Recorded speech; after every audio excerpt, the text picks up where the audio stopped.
El tema que yo voy a desarrollar hoy es bastante, podría decir que general, pero que está enfocado en muchos aspectos distintos sobre el riesgo a la transmisión bidireccional de agentes infecciosos debido a las actividades antropogénicas que realizan en los seres humanos y provocan los cambios del paisaje y obviamente el riesgo de interacción de agentes infecciosos.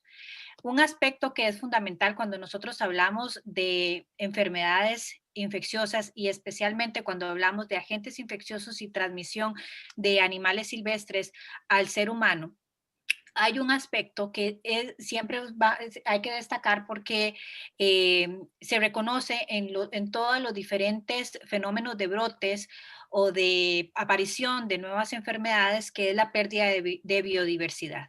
La pérdida de biodiversidad está relacionada con la facilidad de interacción entre diferentes individuos que forman parte de paisajes distintos. Y esta interacción provoca entonces la facilidad de transmisión de agentes infecciosos. Dentro de las pérdidas de biodiversidad hay dos elementos o dos aspectos que se miden y que nos permiten determinar este riesgo a pérdida del paisaje natural, y que lo podría resumir en dos grandes grupos. Uno es la deforestación.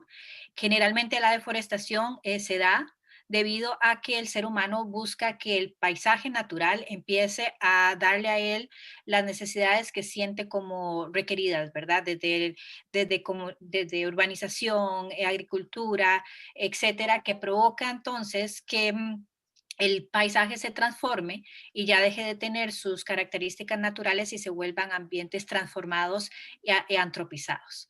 Otro aspecto importante cuando hablamos de deforestación y que está íntimamente ligado es la fragmentación, ¿verdad? Que la fragmentación pues lo que hace es provocar que tengamos pequeños parches de bosque que permite entonces la interacción en las zonas borde, que es uno de los sitios más importantes cuando hablamos de ecología de enfermedades, y permite entonces la interacción entre animales domésticos, animales silvestres y el ser humano. Otro aspecto muy importante que se destaca más en los últimos años es la defaunación.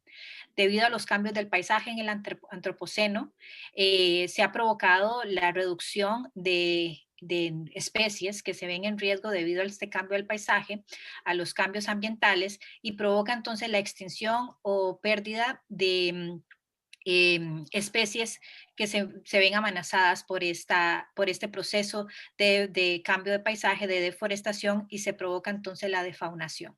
Si quisieran saber más acerca de la defaunación, una de las personas que más ha evaluado la defaunación a nivel mundial es Rodolfo Dilson. Tiene investigaciones bastante interesantes en el tema. Cuando hablamos de faunación, y es un aspecto que también podríamos relacionarlo con ecología de enfermedades, y ahora lo van a ver por qué, la defaunación no afecta a todas las especies por igual. Generalmente las especies generalistas hasta se ven favorecidas por la defaunación y empiezan a utilizar de manera muy favorable a ambientes transformados, ambientes eh, que el paisaje urbanizado o el paisaje antropizado les favorece en aumentar su diversidad. Perdón, su riqueza, su abundancia de individuos. Generalmente esto va a suceder en las especies generalistas. Las especies especialistas son las que se ven mayormente afectadas por los cambios del paisaje. Y esta problemática de defaunación o pérdida de abundancia y etcétera de las especies especialistas se ve también expresado con la capacidad de mantener y transmitir agentes infecciosos. Generalmente las especies generalistas tienen mucho más capacidad de mantener y de formar parte de ciclos de agentes infecciosos de importancia zoonótica o de importancia en emergencia de enfermedades, y las especies especialistas generalmente no forman parte de ese grupo que favorece el mantenimiento de agentes infecciosos de importancia en el ser humano.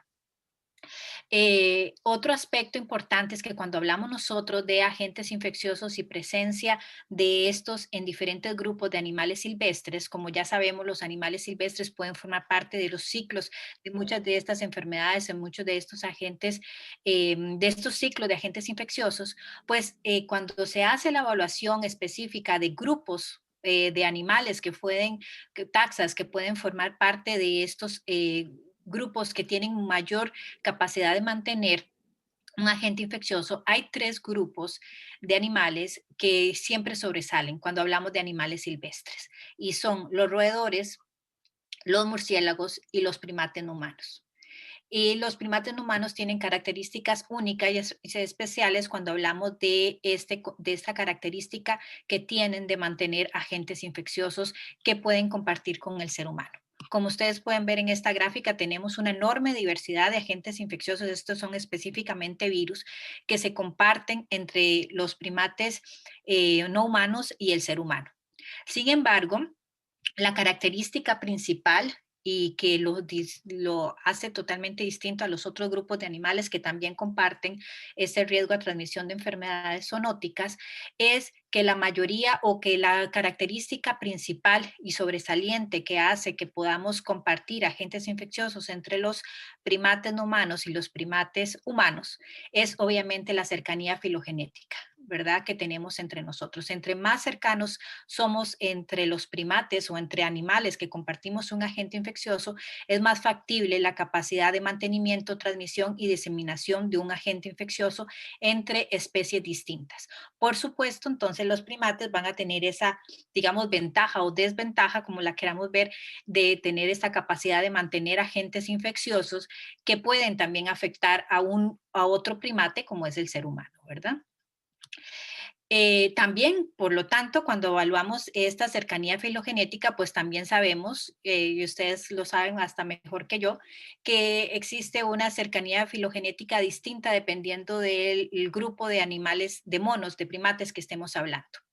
Obviamente, cuando estamos hablando de esta cercanía filogenética y entonces específicamente el riesgo a transmisión de agentes infecciosos, pues los grupos como los apes, como los simios o hasta los monos del viejo mundo tienen una factibilidad mayor de transmitir agentes infecciosos o de compartir agentes infecciosos con el ser humano que los otros grupos de primates, incluyendo a los primates del Nuevo Mundo. O sea, los primates del Nuevo Mundo no son los grupos, digamos, favoritos a la hora de transmitir agentes infecciosos entre los primates humanos y los primates neotropicales.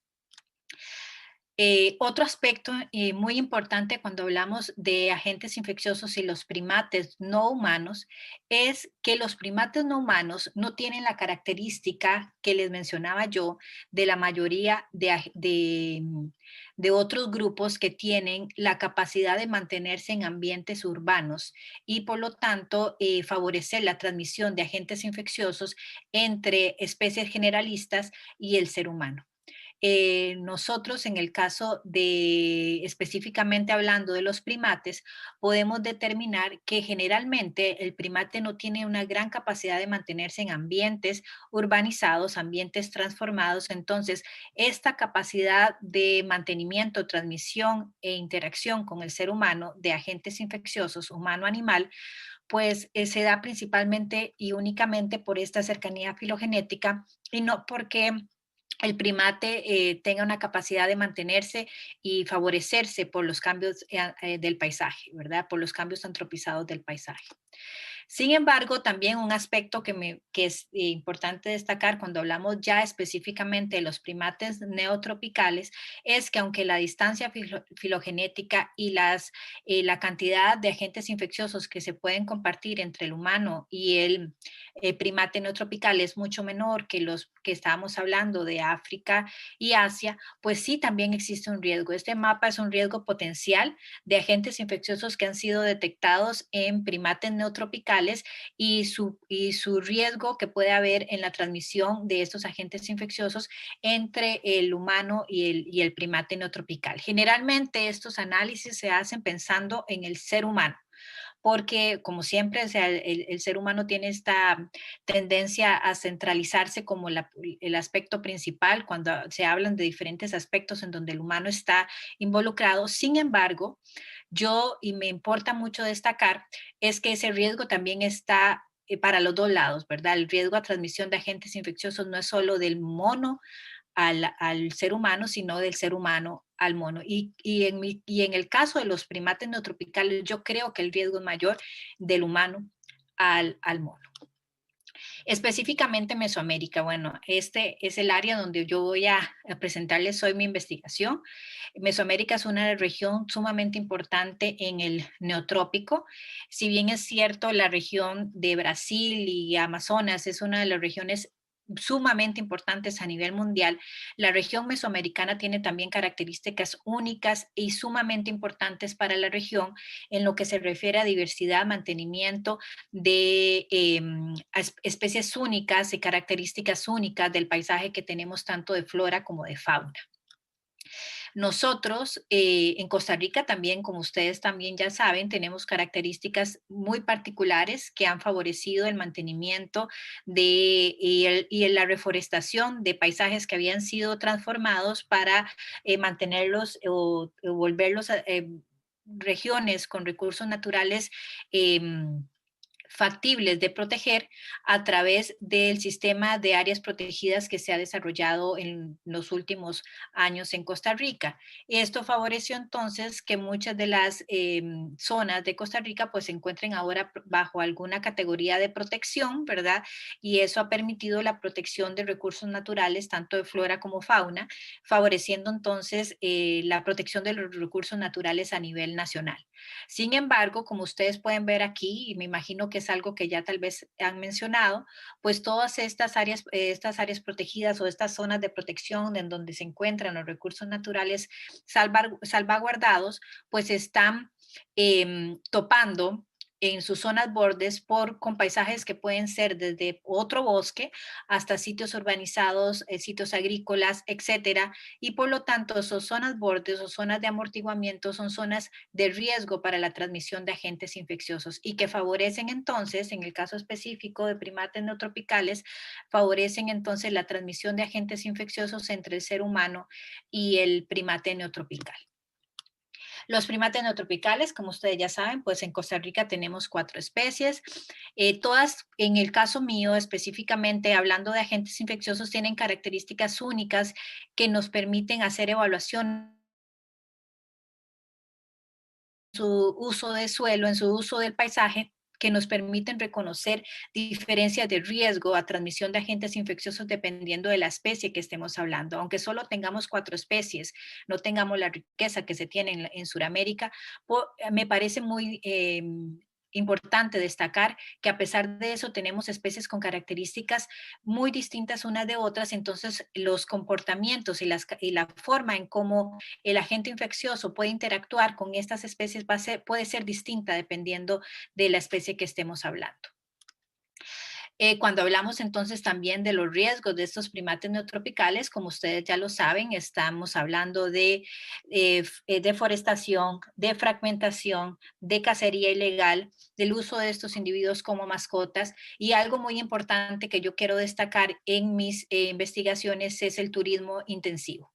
Todos estos aspectos favorecen también la transmisión de agentes infecciosos entre los animales, los primates y el ser humano. Y es ahí en donde yo me hago la pregunta si existe un riesgo a transmisión bidireccional de agentes infecciosos entre el ser humano y los primates neotropicales. Se afecta tanto el ser humano como se afecta el humano por esta cercanía, por esta interacción que existe en ambientes como los que les estoy mencionando, de turismo, de zonas borde, etcétera, que favorece entonces una interacción, una transmisión de agentes infecciosos.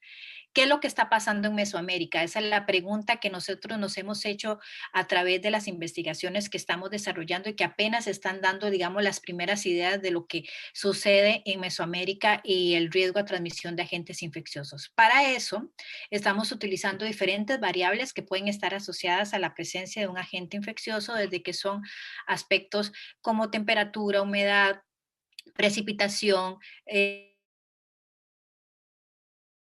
fragmentados, deforestados, si el individuo es de cautiverio, si es de vida libre, si es un individuo liberado, además de que si existe turismo o no, si son zonas protegidas o no protegidas en las que estamos trabajando con los primates neotropicales y además como les hablaba, las características biológicas, la historia natural de los primates neotropicales que los diferencian unos de otros. Todas estas variables para responder el riesgo a transmisión de agentes infecciosos. Específicamente, para hacer nuestras investigaciones, pues lo primero que hacemos es salir al campo, ¿verdad? Y determinar las características de las variables que queremos responder y obviamente la presencia de los primates neotropicales y la presencia del agente infeccioso en estos primates neotropicales. Para eso tenemos siempre grupos de investigadores, estudiantes que participan en estas actividades y por supuesto un aspecto sumamente importante es la presencia de los comuneros o personas de la zona que nos permiten y facilitan el conocer y el determinar dónde están específicamente estas tropas de monos con los que estamos o queremos trabajar. En este proceso también entonces llegamos a determinar otro reto bastante importante que es cómo acercar o atrapar al primate que se encuentra en las copas de los árboles. Bueno, para esto nosotros utilizamos generalmente rifle o cerbatana, dependiendo de dónde esté, la distancia en donde está el primate, las características también del primate, si es muy pequeño o grande, pues utilizamos uno u otro de estas herramientas para anestesiar al individuo. Como ustedes pueden ver aquí, este es Gustavo, haciendo una de estas capturas en los que íbamos al campo y buscábamos los primates no tropicales. Ya estando en la zona, pues un aspecto importante es reconocer en dónde está el individuo. Se encuentran en copas muy altas o se encuentran en árboles pequeños que facilitan entonces la captura del animal por estar en una región mucho más segura, digamos, a la hora de pensar en dardear un animal. Otro aspecto interesante es este grupo de primates que ustedes pueden ver aquí. Estos primates fueron liberados en una isla que cambian obviamente todo su comportamiento y a pesar de ser monos araña que deberíamos de ver en las copas de los árboles, los vemos utilizando el suelo, se meten hasta el mar y están acostumbrados a alimentarse por el ser humano. Entonces, estas variables también podemos relacionarlas con la presencia de agentes infecciosos. También un grupo importante, como les decía, es el grupo de cautiverio. Nosotros cuando estamos hablando de individuos de cautiverio, pues nos interesa también mucho reconocer esa cercanía que tienen con el ser humano y entonces que facilita, por supuesto, la transmisión de agentes infecciosos. Un aspecto también muy importante, como les mencionaba, son las características del paisaje. Nos podemos encontrar con paisajes en donde su uso de suelo fue transformado o paisajes totalmente protegidos, que las características obviamente van a variar dependiendo del paisaje que estemos nosotros hablando. Otro aspecto, bueno, importante entonces es ya pasar a la captura. Este es un ejemplo muy sencillo porque el animal estaba en el suelo, como les menciono, y entonces el veterinario generalmente forma parte del grupo de trabajo y es el que decide el momento esencial para capturar el animal.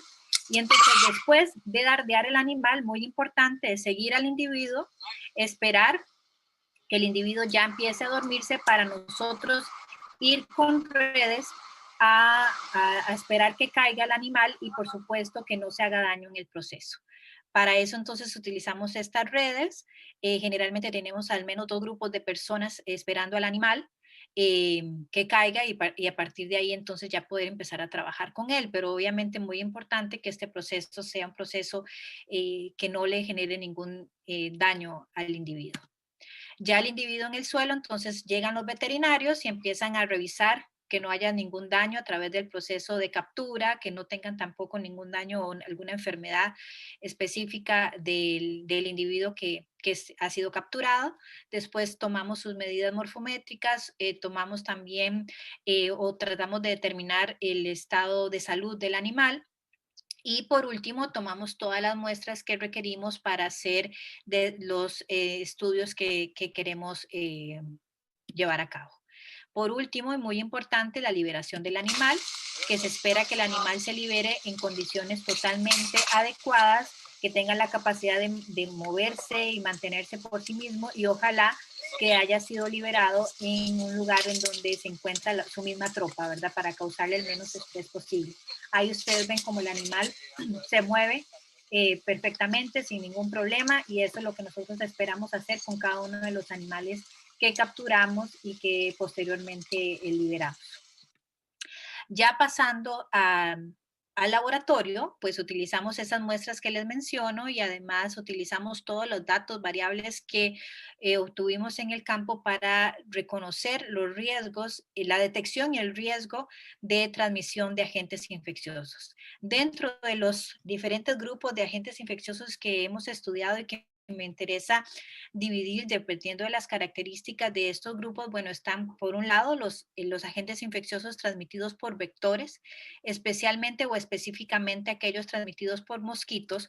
¿Por qué? Porque en ambientes neotropicales, los agentes infecciosos transmitidos por mosquitos son uno de los más importantes grupos de agentes infecciosos emergentes y reemergentes de más importancia para la región y por lo tanto nosotros queremos determinar algo muy específico. Como ustedes saben o como ustedes deben saber, los agentes infecciosos vectoriales transmitidos por mosquitos entraron a América a través de ciclos urbanos que llegaron y se mantuvieron también en ciclos urbanos. Este es el ciclo real o es el ciclo reconocido de transmisión de agentes infecciosos vectoriales transmitidos por mosquitos en América. Sin embargo, en África y Asia, estos agentes infecciosos iniciaron y se mantienen también en ciclos selváticos, en donde el primate es el hospedero principal de este ciclo selvático. En América nosotros no sabemos si este ciclo selvático existe o no. Sí sabemos y tenemos evidencia de presencia de individuos positivos, primates neotropicales a agentes infecciosos que se mantienen en ciclos urbanos. Entonces, ahora lo que nosotros queremos determinar es si estos individuos positivos se deben a un brinco del agente infeccioso del ciclo urbano al ciclo que podríamos decir que existe selvático, y si existe también la posibilidad de su mantenimiento y de su transmisión de este ciclo posible selvático al ciclo urbano. Y entonces, por lo tanto, que ayude a favorecer el mantenimiento de estos agentes infecciosos. Para eso, primero utilizamos un grupo de muestras, gracias a Gustavo, que él mantuvo, que hizo todo el proceso de captura desde los 90 hasta el 2012, que son estos datos que vemos aquí, y que además tuvo la capacidad y la inteligencia de resguardarlos de tal forma que pudieran ser utilizados muchos años después. Entonces, utilizamos este banco de muestras para la detección, primero en este caso, de anticuerpos contra flavivirus. No determinamos específicamente cuál flavivirus, solo la familia de los flavivirus, que está formado por dengue, West Nile, fiebre amarilla, Zika. Y lo interesante fue que, como ustedes pueden ver, a través del tiempo la cantidad de individuos seropositivos va aumentando. La cantidad de individuos con anticuerpos contra estos flavivirus aumenta de forma dramática a través del tiempo. Un aspecto importante, como les menciono, no sabemos contra quién son estos flavivirus, estos anticuerpos contra flavivirus. Sin embargo, cuando hacemos la detección molecular, si detectamos en los individuos del 2001 al 2008 positivos a dengue 2 y en estos otros grupos ya otros dengues y además de West Nile. O sea, también vemos que la cantidad la diversidad de flavivirus positivos también aumenta a nivel molecular. Un aspecto también importante es que los grupos de los howler monkeys y los cara blanca son los grupos que son mayormente positivos. Sin embargo, es importante también destacar que son los grupos mayormente muestreados, son mucho más fáciles de capturar, mucho más fáciles de observar estos grupos, entonces también tenemos un tamaño de muestra mayor de estos. Un aspecto también importante es cuando ya tomamos todas esas variables que les menciono yo de ambientales, de uso de suelo, de características del territorio, pues nos damos cuenta que hay tres variables que estaban asociadas a la presencia de estos flavivirus. Uno es la temperatura, que va de 26 a 28 grados centígrados, la alta fragmentación y sitios no protegidos. O sea, tenemos aquí dos variables asociadas con la transformación o con la cercanía del ser humano que favorece la presencia de individuos positivos o primates neotropicales positivos a flavivirus. En una posterior investigación, también hicimos el estudio de anticuerpos, pero en este caso ya pudimos detectar anticuerpos específicos contra diferentes flavivirus. Y resulta interesante destacar que, bueno, uno de los factores asociados a la presencia de individuos seropositivos fue la precipitación, que va de los 2.000 a los 4.000 milímetros al año. ¿Eso qué significa? Bueno, que es importante destacar que sí, como siempre hemos mencionado, la precipitación es un aspecto muy importante a la hora de mantener enfermedades vectoriales, porque de esta forma mantienen los primeros estadios larvales de los vectores, que son el aspecto fundamental para la transmisión de este agente infeccioso. Sin embargo, si la precipitación es mucha, al igual que cuando la sequía es mucha, se reduce la capacidad de mantenimiento de los primeros estadios larvales de estos mosquitos. ¿Por qué? Porque los pozos en donde se mantienen se lavan, los nutrientes se reducen y por lo tanto entonces la capacidad de mantenimiento se reduce. Un aspecto muy importante en esta investigación que quiero destacar es la presencia de anticuerpos contra el virus de la encefalitis de San Luis. Este es un virus que yo me imagino que ustedes ni siquiera han escuchado. Es un flavivirus que se reporta en América desde Estados Unidos hasta Argentina. Y en Costa Rica prácticamente nunca lo detectamos, a nivel de humanos por lo menos, ni siquiera se busca. Y nosotros entonces pensamos que debe estar, está circulando, por supuesto, porque como ustedes pueden ver, la cantidad de anticuerpos contra la encefalitis salió bastante alta y seguramente una de las hipótesis que tenemos es que se está manteniendo escondida por debajo de otros agentes infecciosos de importancia a nivel de salud pública en Costa Rica, como por ejemplo es el dengue. Entonces no la buscamos, no la determinamos y por lo tanto creemos que no existe, cuando realmente parece que sí está circulando en la región. Otro grupo muy importante de agentes infecciosos vectoriales a nivel de América son los plasmodiums o la famosa malaria. Nosotros aquí hicimos la detección de las malarias que pueden reportarse en seres humanos en América, como son el Plasmodium falciparum, Plasmodium malariae y Plasmodium vivax. También determinamos que a través del tiempo todos estos Plasmodium se ven favorecidos, o sea, hay cada vez más individuos positivos a través del tiempo. Y un aspecto importante es que los encontramos tanto en vida libre como en cautiverio en cantidades bastante importantes o llamativas. Los cautiverios son las casitas y los arbolitos son los de vida libre. Como ustedes pueden ver, los rojos son los sitios en donde hay mayor cantidad de positivos y pues tanto en cautiverio como en vida libre los detectamos en buenas cantidades, son cantidades importantes. Un aspecto importante también que desarrollamos con esta investigación es evaluar sitios potenciales para el mantenimiento de individuos positivos a Plasmodium, o sea, sitios en donde tenemos mayor riesgo para el primate de encontrar individuos positivos a través de las características ambientales de la región. Y resulta que todas estas zonas rojas son las zonas que son importantes para el mantenimiento potencial de Plasmodium en primates neotropicales. Un aspecto interesante, además de destacar, es que estas zonas de aquí son zonas principales también para la presencia de Plasmodium en humanos, que aunque en este momento en Costa Rica se está declarando libre de Plasmodium, siempre existen brotes que han habido en los últimos años y están relacionados con estas regiones y que nosotros no sabemos si puede existir también una posible interacción entre los primates neotropicales y los humanos.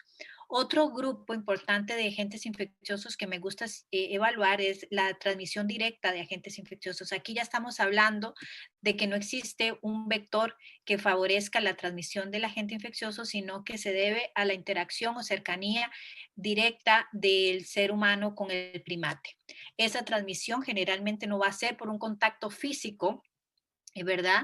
Sino que se va a deber a las excreciones y secreciones ya sean del ser humano como del animal. Entonces, mi pregunta aquí es si existe un riesgo a transmisión de agentes infecciosos que se excretan o se secretan a través fluidos del ser humano y del animal que pueden ser o pueden afectar a uno o al otro.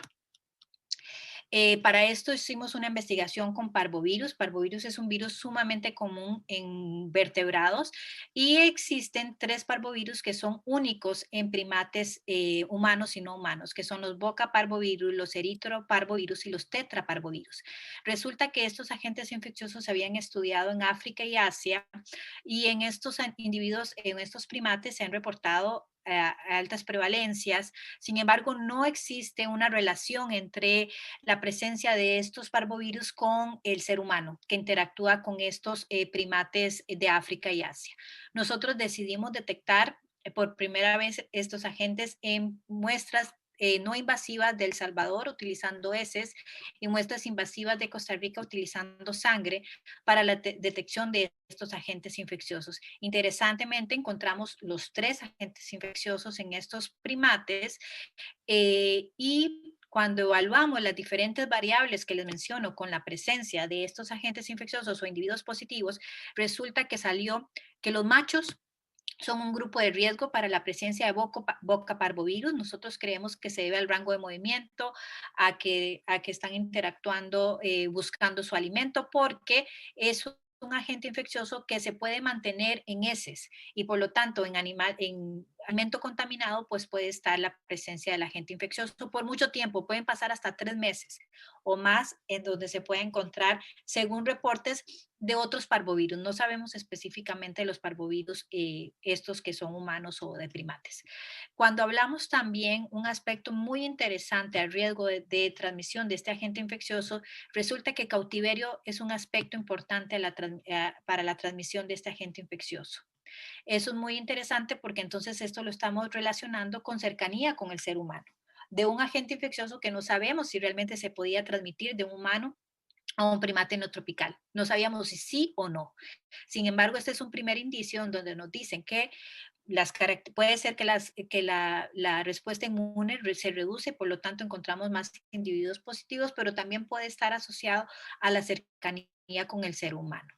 En esta red de haplotipos que ustedes pueden ver aquí, es un primer acercamiento acerca de este riesgo a transmisión de agentes infecciosos entre diferentes especies. Como ustedes pueden reconocer, estos nodos o estos circulitos son los primates neotropicales que nosotros detectamos.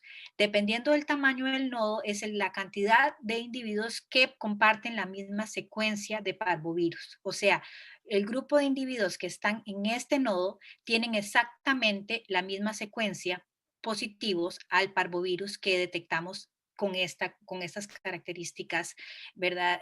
De la secuencia. Estos son otros grupos que tenían pues menos cantidad de individuos con las mismas características.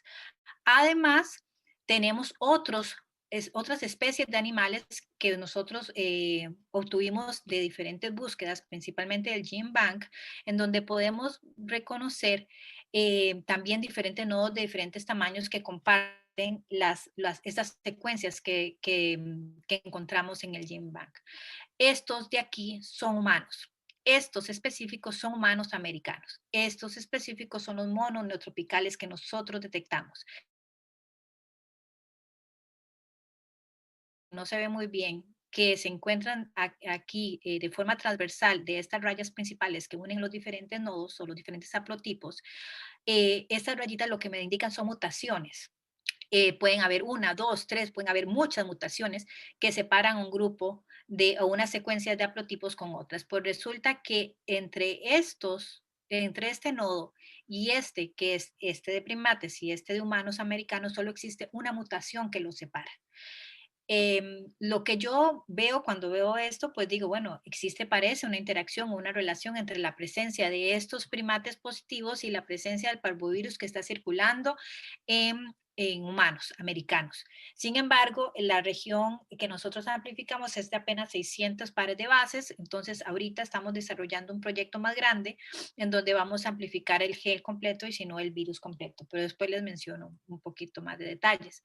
Otra Grupo de agentes infecciosos que me interesa también mucho estudiar son aquellos que son transmitidos a través de animales, porque generalmente el ser humano va a estar relacionado con la presencia de un animal doméstico, y la presencia de un animal doméstico, por lo tanto, depende de la presencia del ser humano. En este específicamente, pues lo estoy ilustrando con felinos porque nosotros para esto trabajamos con toxoplasma. Toxoplasma gondii es un parásito que afecta y que puede ser mortal en primates neotropicales. Debido a la historia evolutiva entre el toxoplasma gondii y el ser humano, perdón, y el primate, que es muy corta debido a que el primate neotropical es arborícola, es fatal en muchas de las especies de primates neotropicales cuando se ven expuestos a este toxoplasma.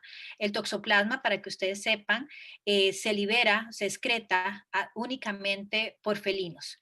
El felino doméstico es el hospedero principal, pero sin embargo los felinos silvestres también pueden excretarlo. Lo excretan una única vez por 15 días durante toda su vida. Y esa excreción puede favorecer entonces que otros individuos susceptibles, como somos la mayoría vertebrados, nos veamos expuestos a un oquiste y entonces cuando lo tragamos, pues nos puede causar una infección. Nosotros detectamos la presencia de anticuerpos contra toxoplasma en diferentes grupos de primates, unos de cautiverio y otros de vida libre. Y como ustedes pueden ver, las principales cargas de anticuerpos fueron detectadas en cautiverio y además la mayor cantidad de individuos positivos o seropositivos se encontraban en cautiverio y los de vida libre eran mucho más reducidos. Sin embargo, los animales de vida libre podemos destacar que cuando evaluamos la presencia de este agente infeccioso, tanto en Aluata como en Cebus, en Aluata el bosque un bosque grande favorecía la presencia de individuos positivos y al igual que un sitio con menos precipitación. Y en los cebus, sitios con menos precipitación favorece individuos positivos a toxoplasma o seropositivos a toxoplasma.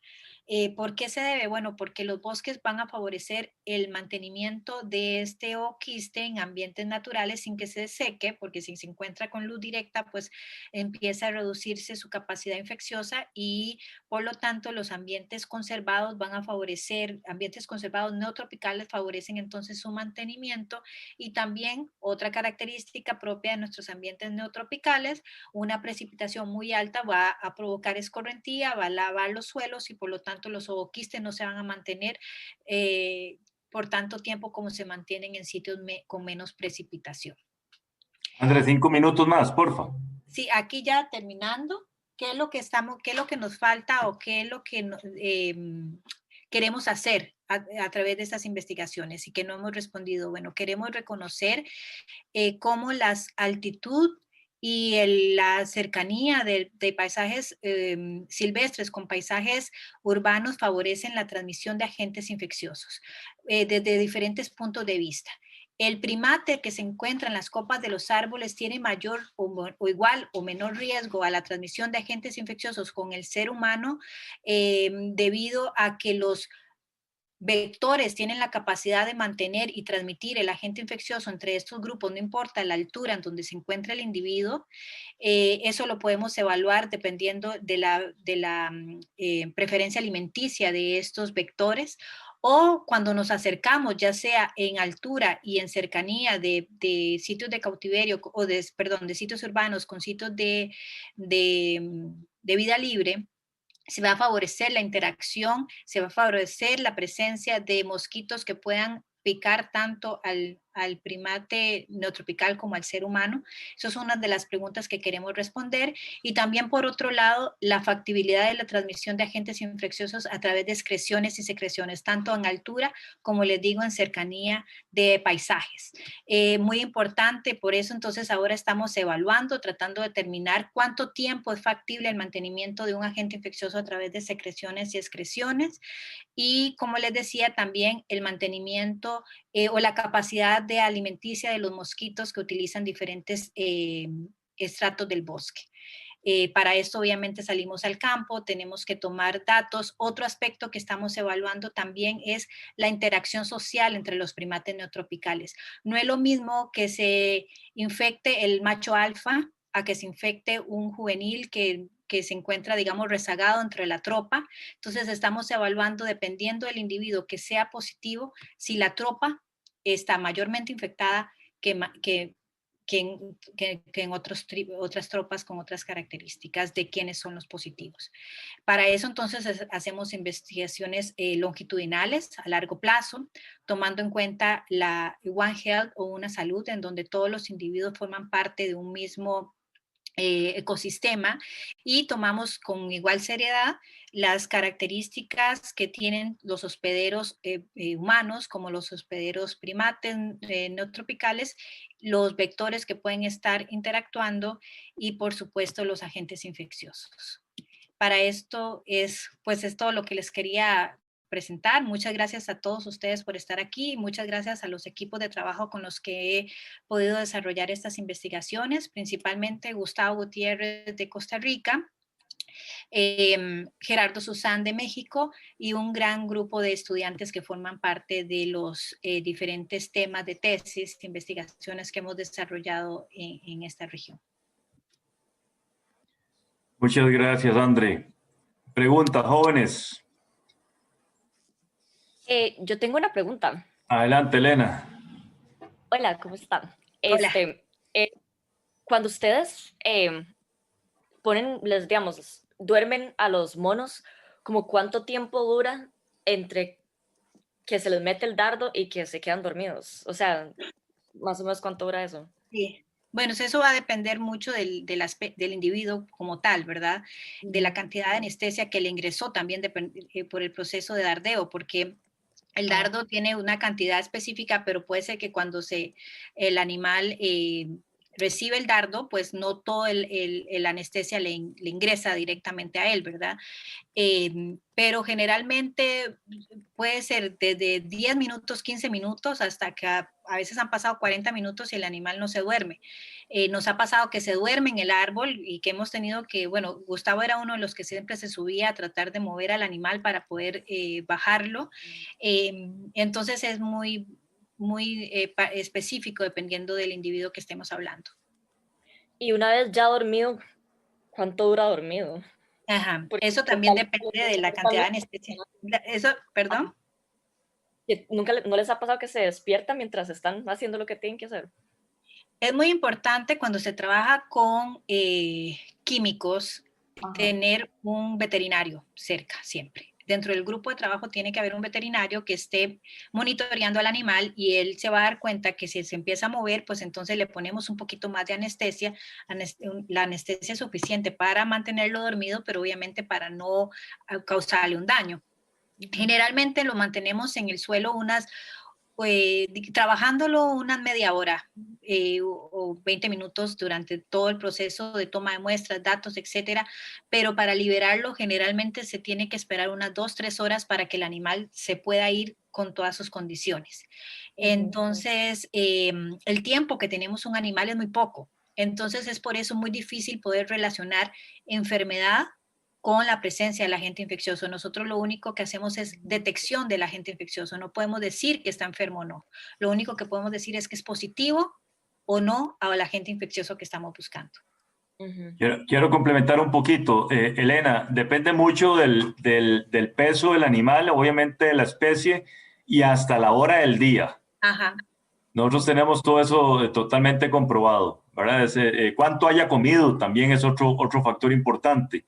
Y como dijo Andrea, por lo general es una operación de 30, 40 minutos en términos generales, pero hemos tenido el extremo, como aquel animal en Carara, que tuvimos que dormir en Tárcoles, que duró 5 horas, 6 horas para recuperarse. Exacto. Entonces, siempre hay excepciones a la regla, como dicen, ¿verdad? Julio César, por favor. Gracias. Sí, gracias. En primer lugar, me gustaría de congratular a Andrea por la charla, excelente charla y trabajo también muy bueno, espectacular. Me intrigó un aspecto de, usted no investigaron fiebre amarilla específicamente o no hay en Costa Rica. No, la fiebre amarilla no hay en Mesoamérica. La fiebre amarilla no llega hasta Colombia y no ha pasado, por suerte, a Mesoamérica. Desde los años 60, cuando se hizo el uso del DDT en toda América, se eliminó la fiebre amarilla de esta región y hasta la fecha no se ha detectado. Nosotros sí buscamos anticuerpos contra fiebre amarilla en esta última investigación que hicimos de flavivirus y ningún individuo salió positivo.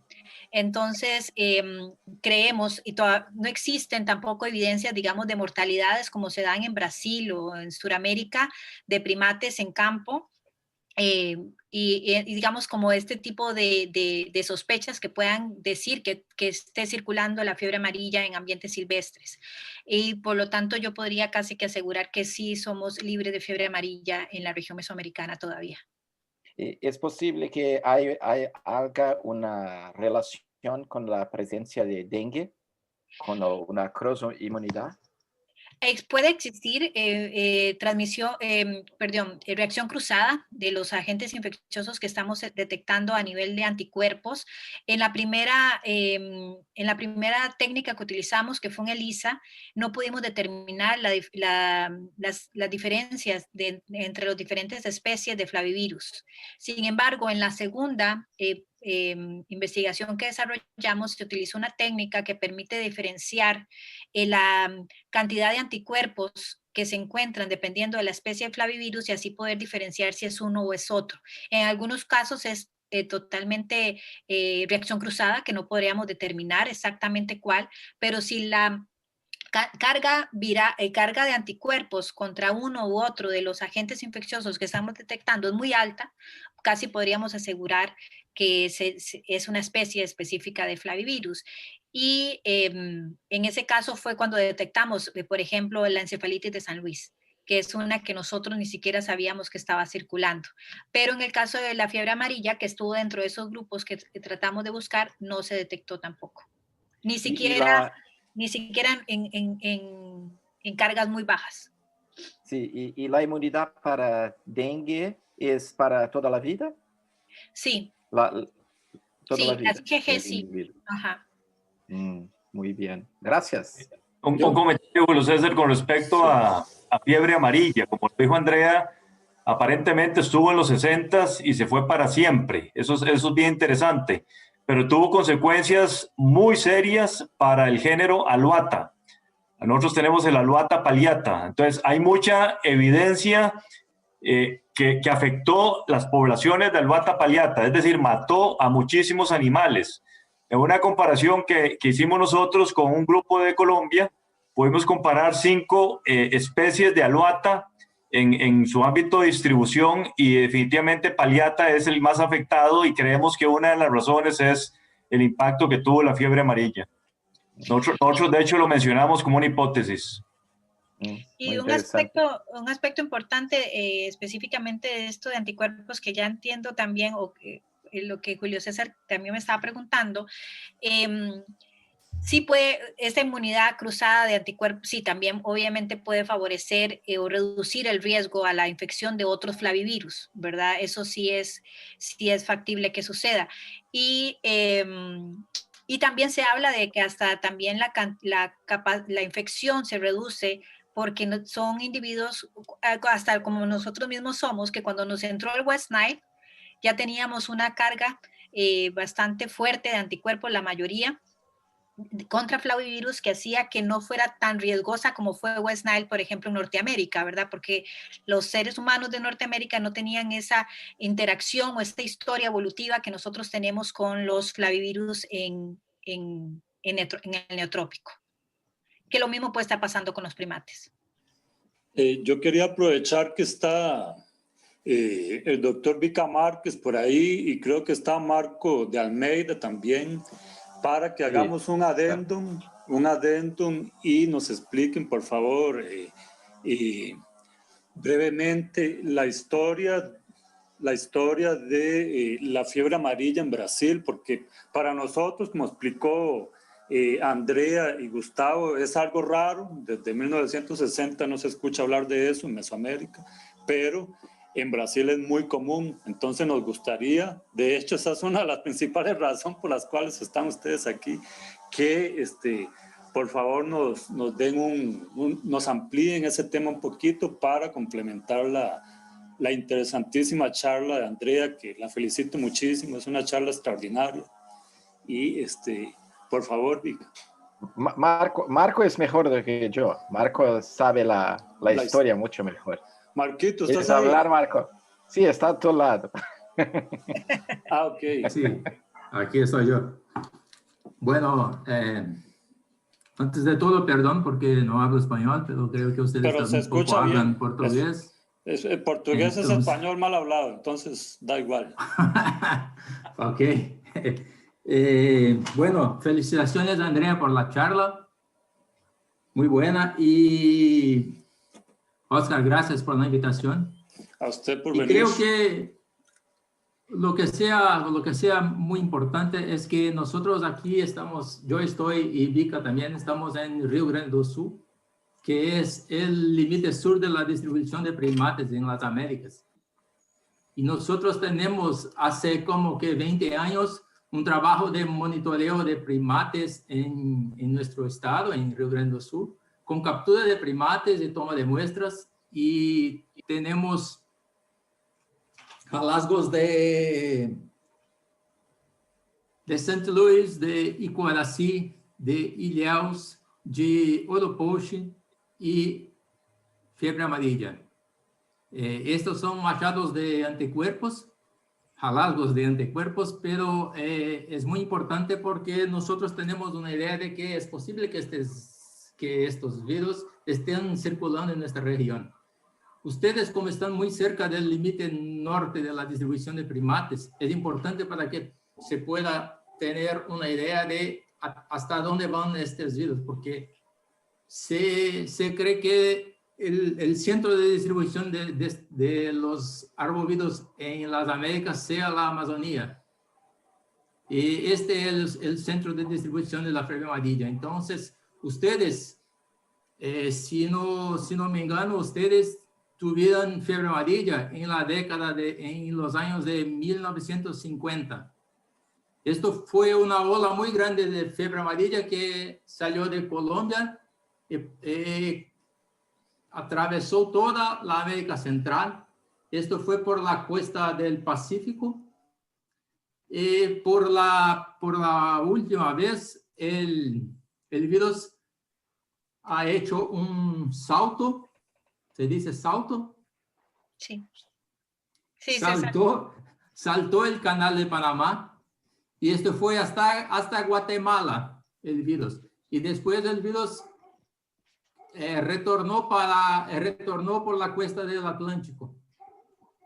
Entonces, esta fue la última vez. En los años de 1974, en Panamá, ocurrió un caso de fiebre amarilla.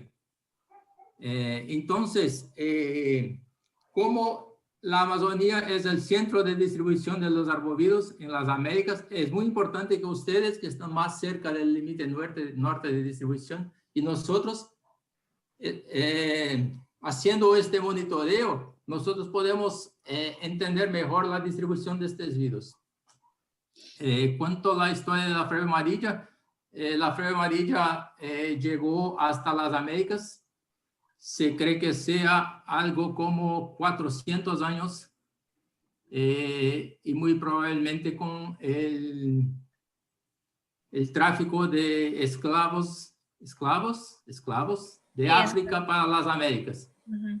Entonces, como hablaste usted, el virus llegó por las ciudades y después ha hecho este proceso de spillback, de retorno para los reservatorios vertebrados. Sí. No reservatorios. Perfecto, muchas gracias, Marco. No Los primates. Sí, gracias. Sí. No habla de reservatorio. Nada.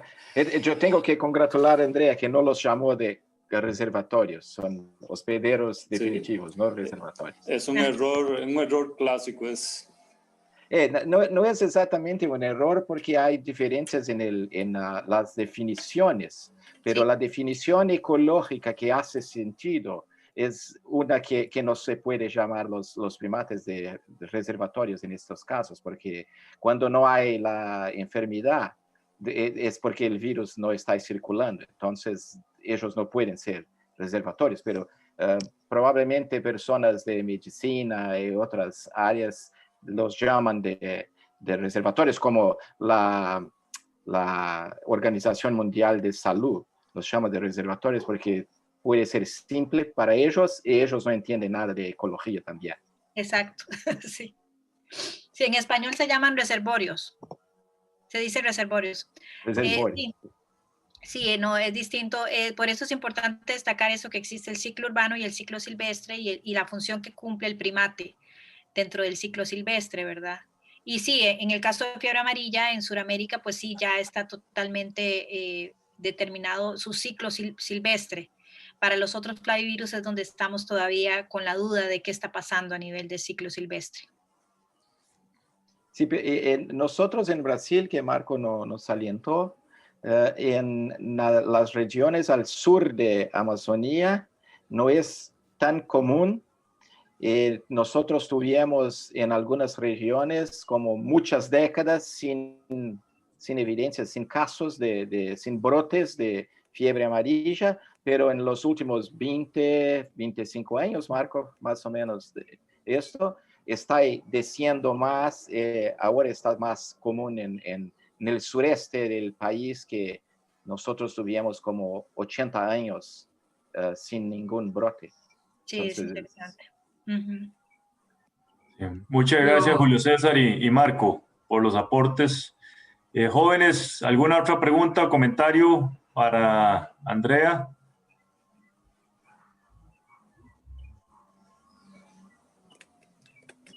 Profesor, por favor. Adelante, Marco. Andreas, me gustaría decir que es necesario también que ustedes tengan en cuenta que, por cierto, hay virus que ustedes no conocen, que sí.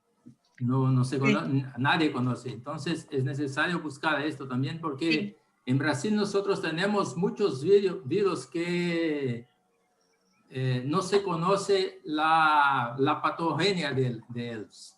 Entonces, hay virus.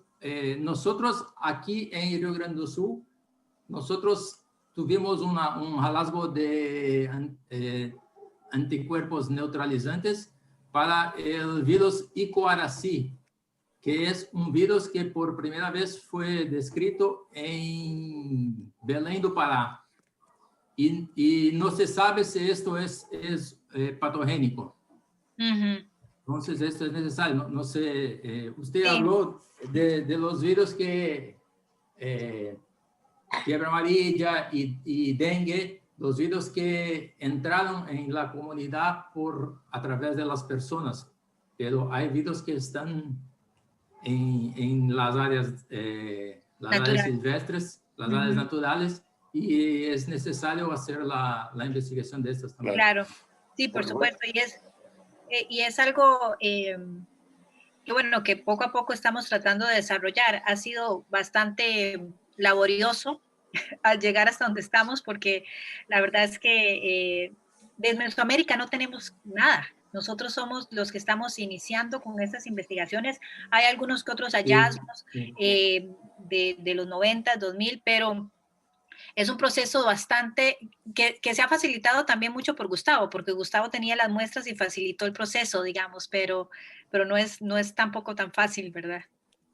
Sí, pero nosotros podemos cambiar ideas porque hay un grupo en Panamá que está haciendo un monitoreo de fiebre amarilla en primates, que está hace como que 4 años haciendo esto, con capturas también. Y nosotros también tenemos una experiencia porque hacen 20 años que nosotros hacemos las capturas. Entonces capturamos cerca de 300 animales. Entonces, no sé cuántos ustedes tienen, pero las experiencias siempre se pueden cambiar. Sí, claro. Sí, muchas gracias. Nosotros hemos capturado 455, Marco, de las 4 especies. Pero el muestreo, digamos, yo podría decir que el muestreo de Aluata, de Cebus y Saimiri es relativamente bueno. El problema más serio lo tenemos con Ateles, por un asunto de comportamiento y porque es una especie muy difícil de encontrar en el campo. Y de comportamiento me refiero a que si tenemos éxito de capturar un individuo, el resto se nos desapareció en segundos. En segundos, es algo impresionante. Yo puedo decir que en 10, 15 segundos ya están a 50, 100 metros de donde estábamos nosotros.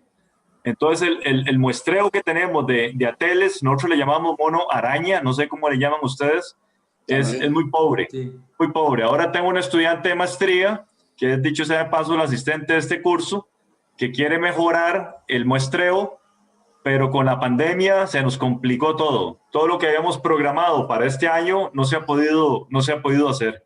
Claro. Entonces, en total, 455 individuos. Claro. Otro aspecto interesante también que no hemos mencionado son estos otros agentes infecciosos no transmitidos por vectores, ¿verdad? Que también son un grupo bastante importante de destacar.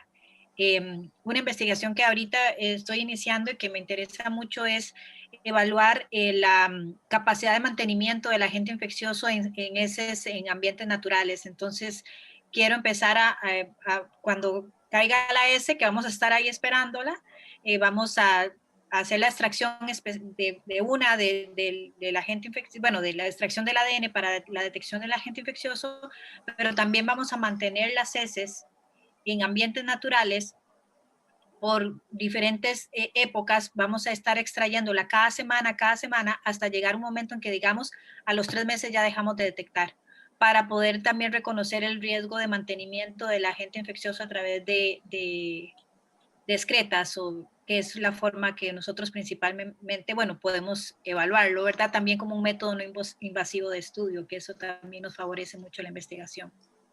Claro. Jóvenes, más preguntas, por favor. Muchachos, muchachas. También, yo sé que es un tema que me interesa llamar la atención aquí, que me imagino todos son biólogos o estudiantes de biología, destacarles a ustedes que yo soy bióloga, o sea que nosotros podemos también desarrollar trabajos en áreas que no son las comúnmente reconocidas para los biólogos. Es cuestión de desarrollar la línea de investigación, de creer en el concepto, de enamorarse de la idea y de poder desarrollarlo, ¿verdad? Más tomando en cuenta las características de los biólogos, digamos, de Costa Rica, que es con los que más conozco. Entonces es importante destacar eso, ¿verdad? Que nosotros también podemos formar parte y que generalmente las capacidades que tenemos ecológicas y de ver el ambiente desde un punto de vista sumamente holístico favorece mucho las investigaciones en ecología de enfermedades cuando el biólogo forma parte. Entonces es importante destacar eso a los estudiantes, el valor que tiene el biólogo dentro de estos grupos de investigaciones inter o multidisciplinarias que son bastante necesarias para entender realmente lo que está pasando con la circulación de agentes infecciosos y el riesgo a transmisión. Es muy importante también ese papel que nosotros tenemos. Por supuesto. Sí, Andrés, siendo este un curso de primatología, coméntenos un poquito cómo llegaste vos a estudiar monos y qué sé yo, algo que quieras compartir con estudiantes que están en plena formación en este campo y que esperemos que algunos de ellos vayan a tener una concentración a futuro con monos. Ajá. Bueno, pues yo empecé a trabajar, bueno, primero hice mi carrera de biología y decidí hacer la maestría en enfermedades tropicales porque me interesaba reconocer esa línea que no había aprendido durante mi carrera de biología. Para mí estudiar enfermedades tropicales fue abrir la mente totalmente. Cada vez que iba a una clase distinta para mí era como un sueño, la verdad que lo disfruté muchísimo porque empecé a aprender cosas que no había estudiado durante mi carrera y durante el estudio yo me acuerdo que yo siempre le decía a los profesores, ay, a mí me gusta mucho esto, pero, y yo sé que es lo mismo una vaca que un mono, porque yo al fin y al cabo ni siquiera casi tengo que ver ni la vaca ni el mono para estudiarlo, la enfermedad. Pero a mí me interesa el mono, no me interesa la vaca. Entonces siempre yo estaba con esa idea. Siendo estudiante me pude meter en un proyecto pequeñito para buscar anticuerpos en monos que tenían las muestras nada más, pero yo sabía que eran de monos, entonces yo feliz trabajando con las muestras de monos. Y yo le dije, con un veterinario, virólogo, yo le dije al veterinario, doctor, es que yo quiero hacer mi tesis en monos y quisiera trabajar con enfermedades que se les transmiten a los monos como dengue y todas estas. Y él me dijo, no, ¿para qué va a hacer eso? Va a tener todo negativo. Usted no puede hacer su tesis en eso porque todo va a ser negativo y usted va a perder el tiempo. Mejor haga su trabajo en vacas. Entonces, hice mi trabajo en vacas. La verdad también lo disfruté mucho y aprendí de una enfermedad específica de ellas.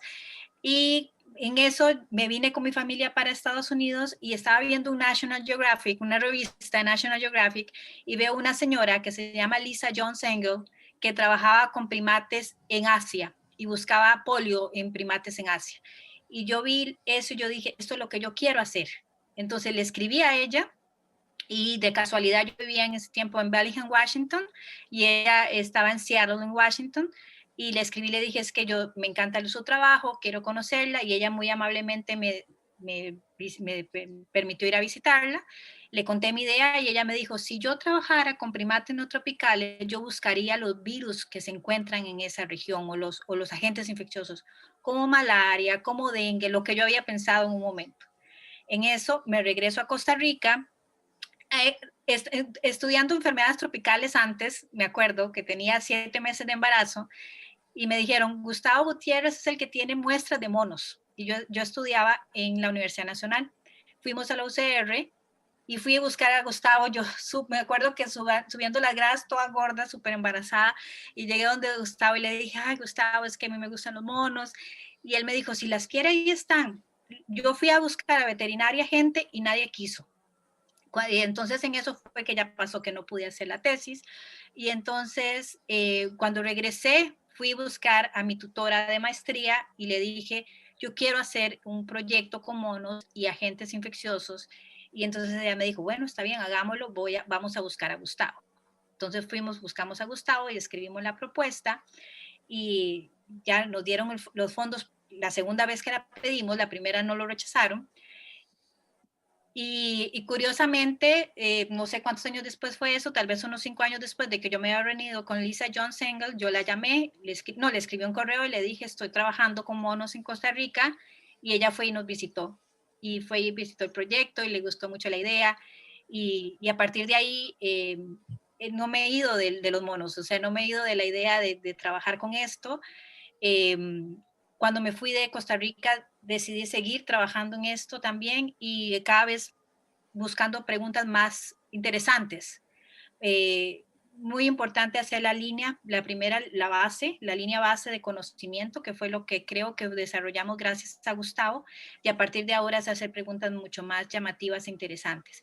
Poder relacionar más estos aspectos ecológicos, biológicos que aprendí durante mi carrera de biología, para desarrollarlos desde un enfoque mucho más profundo de lo que estoy encontrando en campo. Y eso es lo que proyecto para mis próximos años de investigación, en donde no solo sea la detección del agente infeccioso, sino ya relacionarlo con otros aspectos, como les digo, redes sociales de los primates. Es muy importante la hora de transmisión de agentes infecciosos, mantenimiento del agente infeccioso, la presencia del vector y su preferencia alimenticia. Todos esos aspectos son los que ahora vamos a estar evaluando, y también hasta los invito a ustedes, si a alguno de ustedes les interesa, estoy empezando un proyecto de investigación en México, Guatemala y Costa Rica, en donde estamos evaluando el riesgo a la transmisión a través de muestras no invasivas de agentes infecciosos y su relación con cargas parasitarias, con parvovirus y con redes sociales de tropas de animales.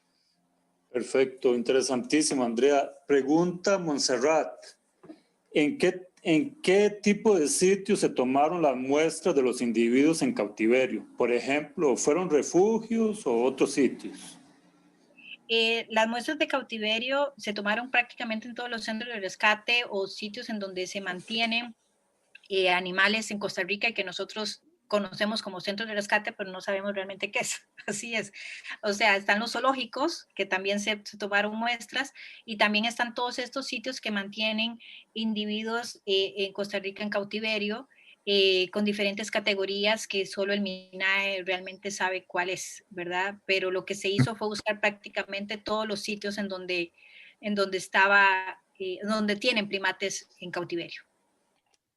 Muy bien. Quiero hacer un comentario, Oscar, a ver si me lo permite, con respecto a eso que comentó Andrea.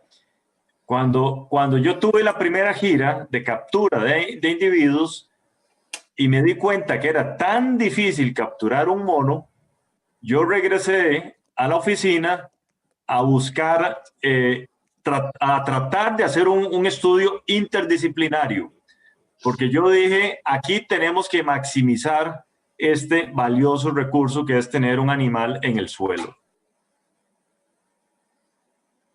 En microbiología y como lo dijo Andrea, en la Escuela de Veterinaria de la Universidad Nacional, y todo el mundo me cerró las puertas. Fue algo realmente impresionante. Esto fue impresionante. Bueno, gracias a que ellos surgieron de veterinaria fue que pudimos hacer algo. Y en ese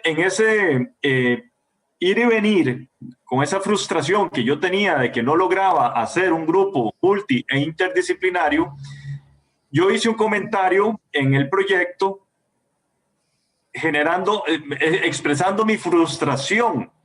Y resulta que esto tiene que ser evaluado por un comité de ética de uso de animales. Y esa observación que yo puse ahí abajo fue leída por una profesora, Olga Guerrero, de la Facultad de Microbiología. Y ese mismo día Olga me llamó y me dijo, Gustavo, me da pena leer que en la Facultad de Microbiología te cerraron las puertas. Yo te las abro. Y fue extraordinario porque a partir del esfuerzo de Olga, profesora de la facultad, parasitóloga, una parasitóloga muy conocida en nuestro país, ya está pensionada, pero gracias a ella tuvimos acceso a Misael Chinchilla y tuvimos acceso a los virus y tuvimos acceso a las bacterias y tuvimos acceso a muchos otros grupos en la Facultad de Microbiología y de igual forma en la Escuela de Veterinaria. Pero cuesta mucho, jóvenes, ese es el mensaje final, cuesta mucho lograr que la gente trabaje en forma interdisciplinaria. No sé por qué, sinceramente no sé por qué, porque a mí me parece que o sea, tiene mucho sentido aunar esfuerzos y hacer ese tipo de estudios en la actualidad. Claro, esa es la tendencia de la ciencia. Trabajos multidisciplinarios, incluso multinacionales. Entonces, yo tampoco entiendo por qué esa cerrazón aquí en Costa Rica. Pregunta Jorge Zúñiga, los síntomas de estas enfermedades, ¿qué tanto se parecen entre monos y seres humanos? Síntomas en una misma enfermedad. Bueno, es que eso es difícil de responder porque, como les mencionaba, en Vida Libre lo que sabemos es muy poco. Nosotros, bueno, como les digo, también el animal cuando lo tenemos en el suelo, pues es muy poco el tiempo que lo tenemos para poder determinar una enfermedad. Además, todos los animales silvestres principalmente, esconden enfermedad. O sea, el animal va a presentar síntomas ya hasta el último momento, porque él siempre va a estar tratando de parecer sano ante los depredadores, ante los mismos animales que forman parte de su grupo social, etcétera. Entonces es muy difícil reconocer. Sin embargo, en animales experimentales existen asociaciones de la sintomatología del agente infeccioso y las características que se le ven, ¿verdad? Al primate que se encuentran de forma experimental.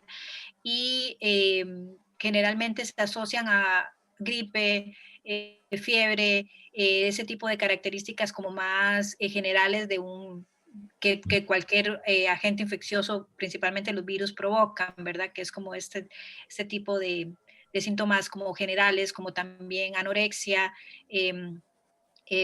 todos estos como más, como les digo, poco comunes que permitan distinguir un agente infeccioso de otro. Entonces, Más o menos así, eso es lo que les podría mencionar. Y en primates neotropicales, como les digo, prácticamente lo que se sabe son de animales en cautiverio y experimentales. Muy bien, tenemos chance para 2 preguntas más. No sé, Valeria, Montserrat, Adriana. Un comentario Sí. rápido a propósito de la presencia de Julio César y Marco. No sé si han tenido experiencias similares. En un simposio que se hizo, yo presenté parte de los resultados nuestros en esta temática. Resulta que habían periodistas. Eso es un problema serio, un problema extremadamente serio. Usted siempre tiene que conocer cuál es la audiencia. Y al día siguiente salió en la primera plana del principal medio de comunicación escrita de nuestro país, se llama La Nación, que todos los monos en Costa Rica, sí, todos los monos en Costa Rica tenían malaria y dengue. No. A las 7 de la mañana me estaba llamando el ministro de Ambiente de ese entonces, René Castro, que qué significaba eso, que si teníamos que matar a todos los monos en Costa Rica.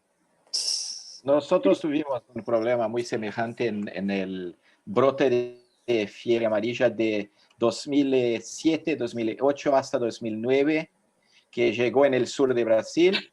Las autoridades de salud estaban diciendo que era la enfermedad de los monos, que que los monos trazían para las regiones. Y insistiendo en esto, una persona que fue es médico y fue secretario de salud del estado de São Paulo, yo lo escribí hace algunos años para explicar la ecología y el comportamiento de los monos. Ello concordó conmigo, pero un mes después estaba diciendo las mismas cosas estupideces. Estupideces. Y entonces hay un problema muy serio, porque una vez que estos jornales, la media, la gran media, les publica una de estas desinformaciones, ahí ya no hay nada que hacer.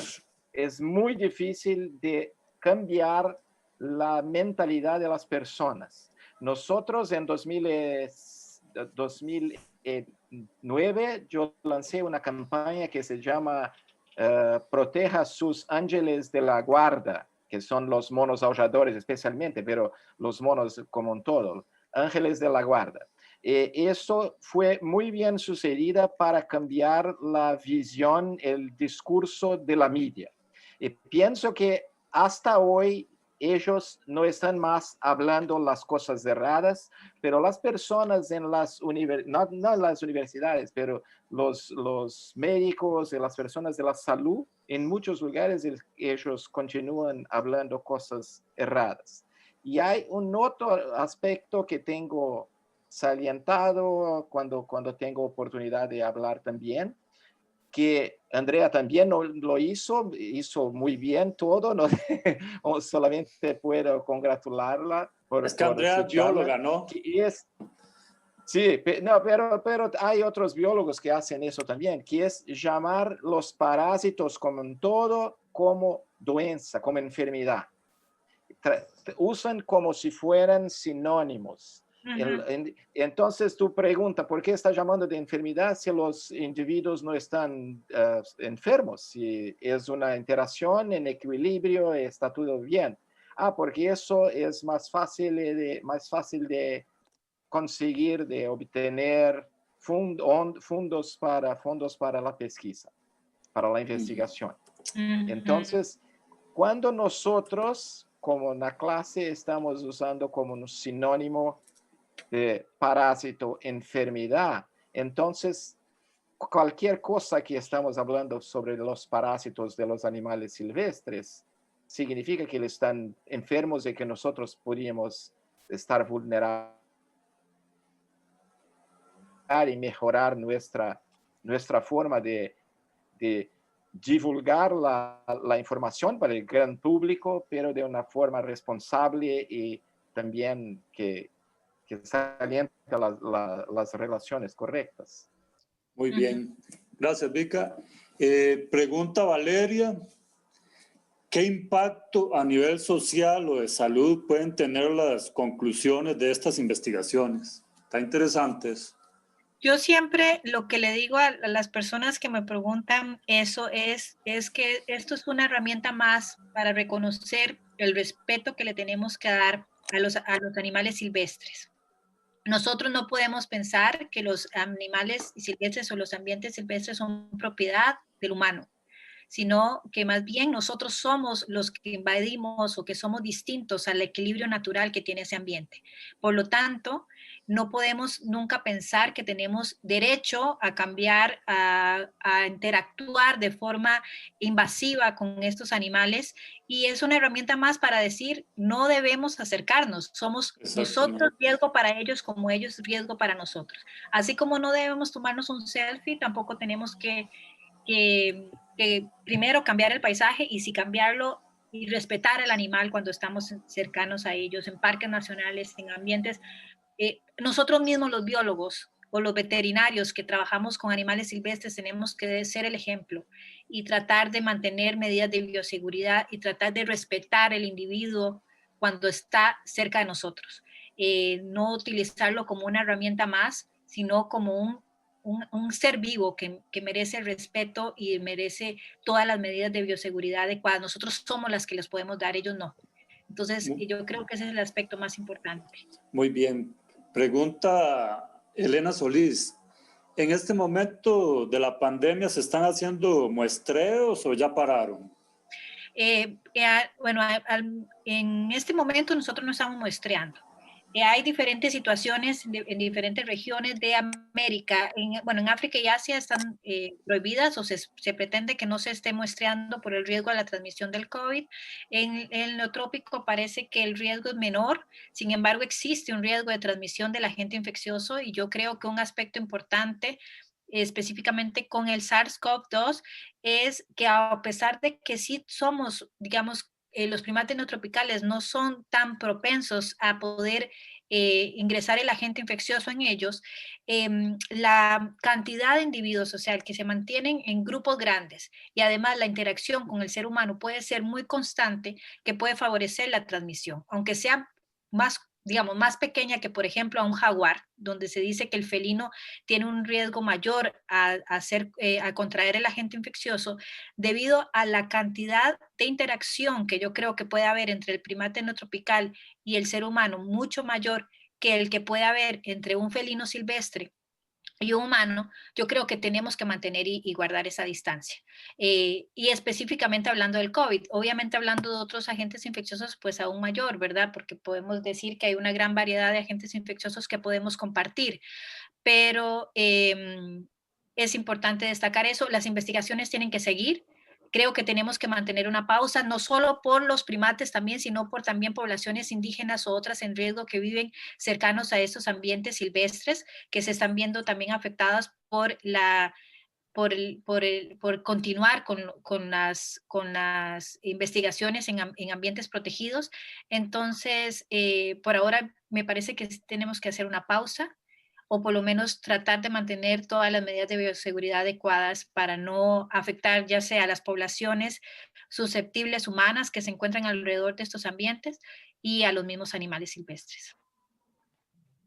Muchas gracias, Andrea. Mucho gusto. No lo escuchamos, Oscar.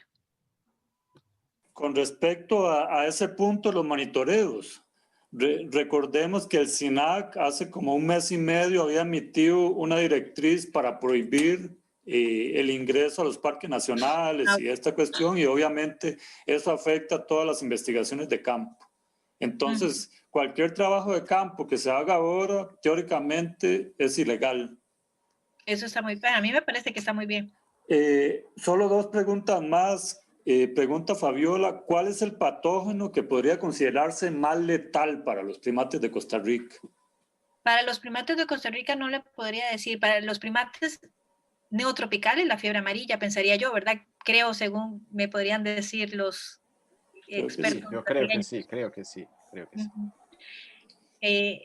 pero en Costa Rica pues no podría hablar de toxoplasma tal vez como una enfermedad de riesgo para los primates neotropicales de Costa Rica, tomando en cuenta las altas prevalencias que tenemos de toxoplasma en Costa Rica, donde casi el 80% de los humanos somos positivos. Entonces podríamos mencionar que aunque obviamente la transmisión es a través del felino, sí es un agente infeccioso que puede ser bastante letal en los primates no tropicales. Perfecto. La última pregunta de Daniel Reyes. ¿Qué tan común en el mundo es la caza de monos en las comunidades para evitar contagios? Me imagino los seres humanos matando los monos para prevenir fiebre amarilla u otras enfermedades. Creo que es bastante común, ¿verdad? No sé la factibilidad de llegar a hacerlo porque no es, bueno, digamos, no cualquiera podemos ir y tener como la destrezas para atrapar un mono y para matarlo, pero la gente que tiene esa capacidad y el deseo de hacerlo, pues se busca la forma.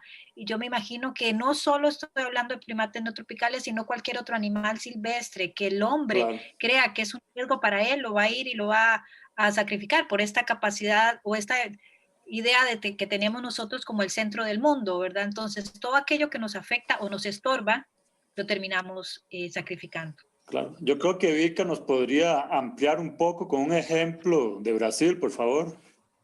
En términos de monos aulladores y otros monos, acá no es prohibido, ¿cómo es prohibido? ¿Prohibido? ¿Prohibido? Sí.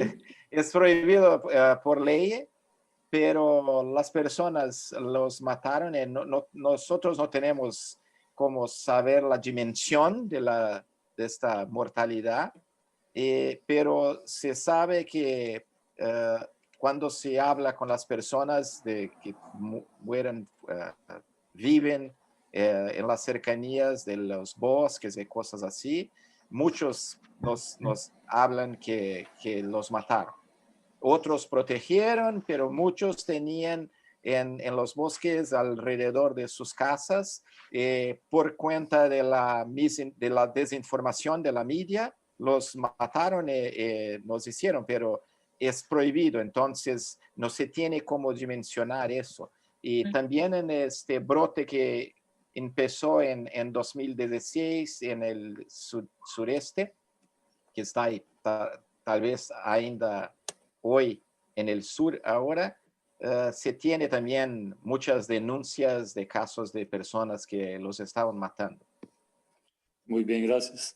Julio César, ¿y para consumo humano se matan para consumo? Sí, en la Amazonía de muchas poblaciones tradicionales, no apenas indígenas, pero las personas seringueros y personas que viven en el bosque, en el gran bosque, que los matan y yo no tengo los números de cabeza, pero son alguna cosa como de primates, 2 millones, 3 millones de primates por año, las estimativas, porque los matan mucho.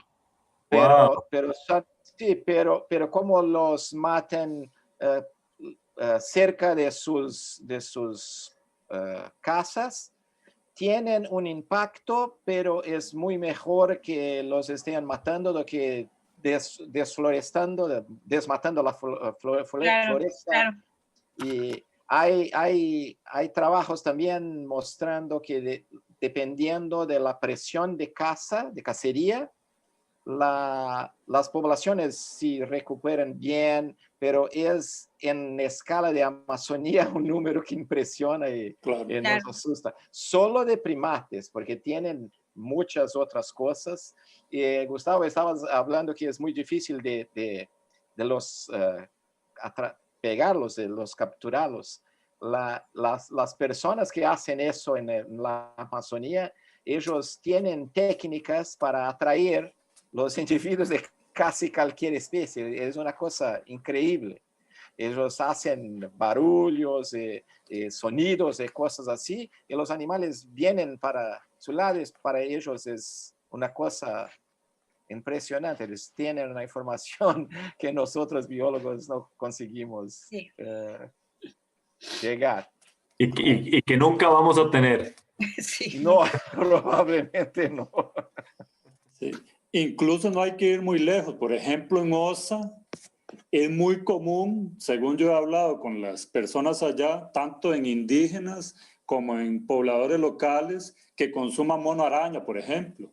Sí. Y no es nada difícil, es solo tener un arma y disparar, saber disparar. Entonces no tienen que agarrarlo, ni poner una red, ni anestesiarlo, Sí, nada claro. de eso. Sí, Entonces, la funciona. lo matan con regularidad, pero obviamente calladito, ¿no? Porque es prohibido.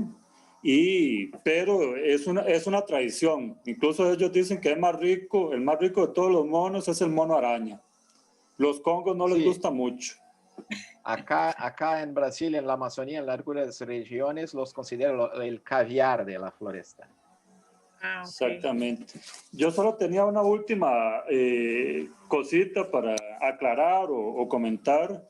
En algún momento hablaste o vimos ahí en tus gráficos que la incidencia de antígenos contra encefalitis y otras enfermedades se ve mucho mayor en aluata, por ejemplo, y en monos capuchinos en comparación con las otras dos especies. Y vos dijiste que eso podría ser un sesgo de muestreo que ciertamente puede haber influenciado, pero otro aspecto que también podría influenciar es el hecho de que aluata en general es muchísimo más tolerante, si no que lo diga Vika, a las alteraciones antropogénicas en comparación con ateles y otros monos. Entonces, el chance que tienen de interactuar con seres humanos y que ocurra ese flujo direccional de patógenos es muchísimo mayor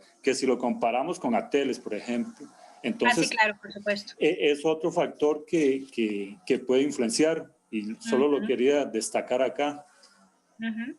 Sí. Y el sensacionalista lo diría que están enfermos cuando son los resistentes, porque son los que sobreviven y están là. Entonces. Exactamente.